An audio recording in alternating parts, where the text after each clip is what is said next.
లేదు తప్పుడు కేసులు పెట్టి మా వాళ్ళని అరెస్ట్ చేయటం, జైల్లో పెట్టడం, విడుదలైనప్పుడు జైలు దగ్గరికి వెళ్ళి వాళ్ళని రిసీవ్ చేసుకుని వాళ్ళ జైలు మా ఆవేదన ఇది ఈ 14 మాసాల్లో జరుగుతున్నటువంటి కార్యక్రమం. ఇదంతా కూడా లోకేష్ గారి నెట్వర్క్ యొక్క ప్రభావం వల్ల ఈ విధంగా ఈరోజు పల్నాడు జిల్లా అధ్యక్షుడు అదేవిధంగా మాజీ శాసనసభ్యులు కొండ బ్రహ్మనాయుడు గారు అందరూ కలిసి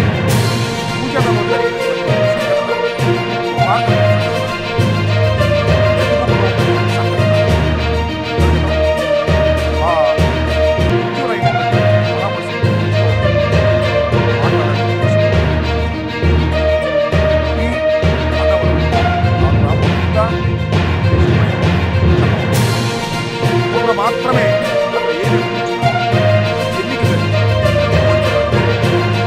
గతంలో ఏం జరిగేదని గతంలో ఏదైతే ఉండేవాళ్ళు మొత్తం వాళ్ళు తీసుకెళ్ళి 400 దీపాలు రాకుండా వాళ్ళు వేసి సర్దేసేవాళ్ళు. కానీ మొన్న అలా జరగల. ఈ వెంకట ప్రసాద్ కుటుంబం గట్టిగా నిలబడి వైఎస్ఆర్ కాంగ్రెస్ పార్టీ తరఫున ఏజెంట్గా కూర్చోవడం వలన ఎన్నిక జరిగింది. అది వారి కక్ష. ఎప్పుడు సాంప్రదాయబద్ధంగా మేమే కూర్చుంటున్నాం, ఈసారి వాళ్ళు అడ్డు వచ్చారు, వీళ్ళని కుటుంబాన్ని ఎత్తేస్తే ఇంకా భవిష్యత్తులో ఈ టీ అన్నవరం అనే గ్రామంలో తెలుగుదేశం పార్టీకి అన్ని గుర్తుకోవచ్చు అనేటువంటి ఉద్దేశంతో ప్లాన్గా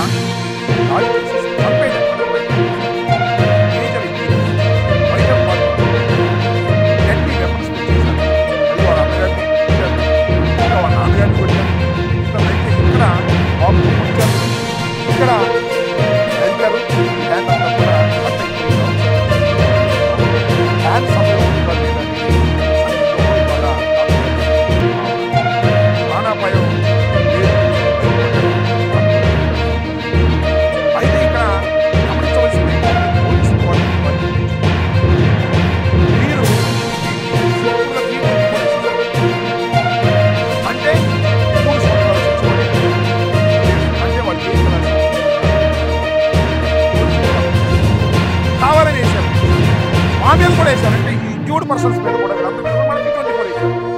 ఎందుకంటే వాళ్ళు కంప్లైంట్ ఇచ్చారు, మమ్మల్ని కొట్టడానికి వచ్చారండి, మా మీద కూడా కేసు పెట్టారు. మా వాళ్ళు కేసు అని పంపుతారు అంటే రాజీ పడిపోండి, అది పోలీసు వాళ్ళు చేసేటటువంటి పని. ఇదేమన్నా అర్థమైనా? మీరు డెడ్లీ వెపన్స్తో ఒక వ్యక్తిని హత్య చేయడానికి ప్రయత్నం చేస్తే 324(8) ఒక తప్పు, రెండోది ఇంజూర్డ్ పర్సన్స్ మీద కూడా కేసు పెట్టేటటువంటి కార్యక్రమం. అంటే మీరు టోటల్గా ఈ క్రైమ్లో క్రిమినల్స్తో అయిపోయారు. సిఐ దగ్గర నుంచి ఐజీ వరకు సర్వశ్రేష్ఠ పార్టీ గారు ఐజీ గారు ఆయన చెప్తేనే కేసులు ఇలా మారుస్తారు. కేసు పెట్టుకుంటే కేసు పెడతారు, మన మీద సింపుల్ కేసు పెట్టుకుంటే మన కొట్టిన వాళ్ళ మీద సింపుల్ కేసు పెడతారు. అంటే పోలీస్ ఈజ్ ఎంకరేజింగ్ క్రైమ్ ఇది గుంటూరు డిస్ట్రిక్ట్ అనేది అర్థమవుతుంది.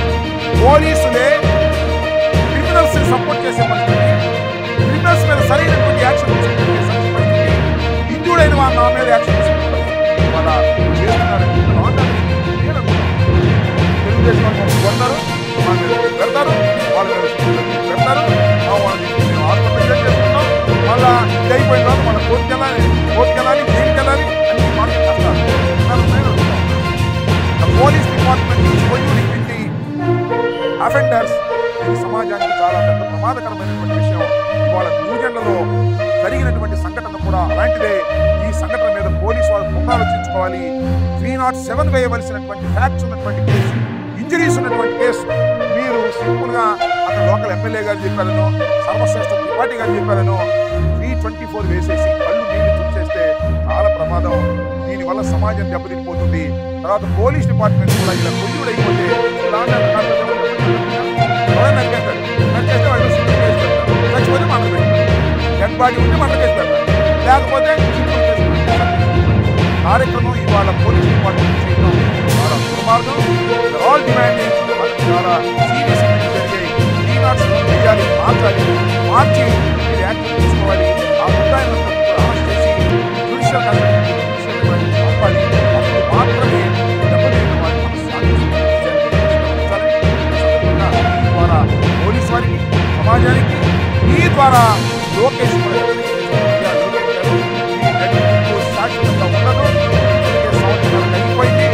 ఇంకా 3.5 సంవత్సరాలు అయిపోయేదాకా మీరు ఎక్కడికో పరిపాలన చేస్తుంది, తర్వాత వేరే పరిపాలన చేస్తారు జాగ్రత్తలు కూడా ఈ సందర్భంగా చెప్పండి.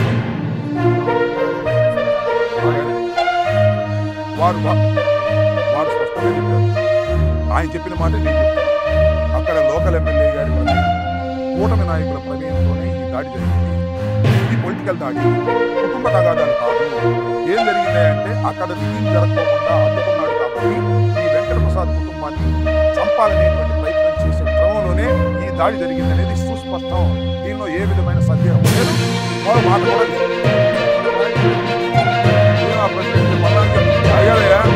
పల్నాడు జిల్లా అధ్యక్షుడు వచ్చే మనుషులున్నా వాడెవడో చచ్చిపోతే మా మీద కేసు పెట్టాడా?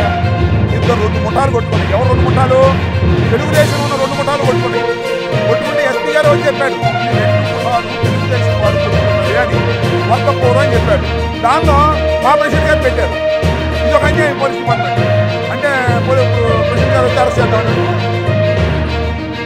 అదే చెప్పు. కారణం ఉంది కదా, కారణం మీకు చెప్తున్నా, మీకు కూడా తెలుసు కదా. సో అంటే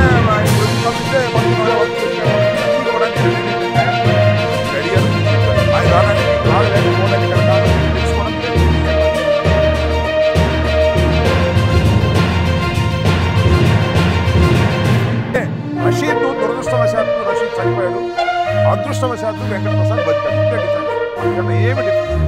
ఇతన్ని కూడా చంపాలనే ఉద్దేశంతోనే వచ్చారు, భక్తులు పెట్టి పొడిశారు, చచ్చిపోయాడు వెళ్ళిపోయారో లేకపోతే పారిపోయాడు వదిలేశారో నాకు తెలియదు ఇంకా డీటెయిల్స్. ఇది కూడా రషీద్ లాగానే పల్నాడులో ఎలా అయితే ఆ రోజున వినికొండలో రషీద్ని హత్య చేశారో అదేవిధంగా నూజెండలో ఈ టీ అన్నవరంలో వెంకటప్రసాద్ను కూడా హతమార్చాలని ఉద్దేశంతో వచ్చారు. వాళ్ళ మీద 324 వాళ్ళని ఎంకరేజ్ చేస్తున్నారు. ఇది చాలా ప్రమాదం, ఇది సమాజానికి మంచిది కాదు. క్రిమినల్స్కి అండగా ఉంటున్నారు పోలీసులు, మంటలు చేసే వాళ్ళకి అండగా ఉంటున్నారు పోలీసులు. దీనివల్ల పోలీసుల వల్ల అరాచకం ఏర్పడే ప్రమాదం మేధావులందరూ కూడా ఆలోచించాలి, న్యాయవాదులందరూ కూడా ఆలోచించాలి, న్యాయస్థానాలు కూడా దీని గురించి ఆలోచించాలి. ఎక్కడ కూడా పెట్టారు, వాళ్ళ మీద పెట్టారు. ఇంతకన్నా దారుణం ఏం కావాలి పోలీసులు? ఇంతకన్నా ఏం కావాలి? కళ్ళ ముందు కనబడుతుంది కదా. ఏమన్నా మసిపూసి మారేడుకాయ చేస్తున్నారు, ఏమన్నా వాళ్ళకి ఇంగ్లీష్ ఉన్నాయా? ఇంగ్లీష్ ఉన్న దాళ్ళే తీసుకున్నారు. మా మీద 324, వాళ్ళ మీద 324. మా వాళ్ళు హాస్పిటల్ వారు, వాళ్ళు ఏమో రోడ్డు మీద. ఈ దుర్మార్గానికి కారణం ఎవరు? Police department. పోలీస్ డిపార్ట్మెంట్ ఈ విధంగా ఉండడానికి కారణం ఎవరు? రెడ్ బుక్ రాసింది ఎవరు? లోకేష్ గారు. దానికి ఆశీస్సులు అందిస్తుంది ఎవరు? చంద్రబాబు నాయుడు గారు, పవన్ కళ్యాణ్. ఇది కదా కరెక్ట్ పరిస్థితి. సంవత్సరాలు ఎరిగిపోయింది, ఇంకా 3 సంవత్సరాలు చూస్తాం. తీసుకెళ్తాం. అప్పుడే తెలిసింది అంతకుముందు తిన్నాడ్చామని అని అనుకున్నాం. నేను జగన్ గారు కారులో కూడా అడిగితే తిన్నాడ్చామని వేశారని చెప్పాను. పొరపాటు మాకు తెలియక తిన్నాడ్చం వేస్తామని చెప్పారు. తర్వాత సంశేష కుమారి గారు అక్కడ కుదరదని చెప్పారు. అందులో 324 చేశారు. ఇది పరిస్థితి. దీని మీద తప్పనిసరిగా ఏం చెప్పాలి, ఏం చెప్పాలి, ఐటీ ఏం చెప్పాలి, వాళ్ళే ఏం చెప్పాలి, వాళ్ళని న్యాయస్థానాలు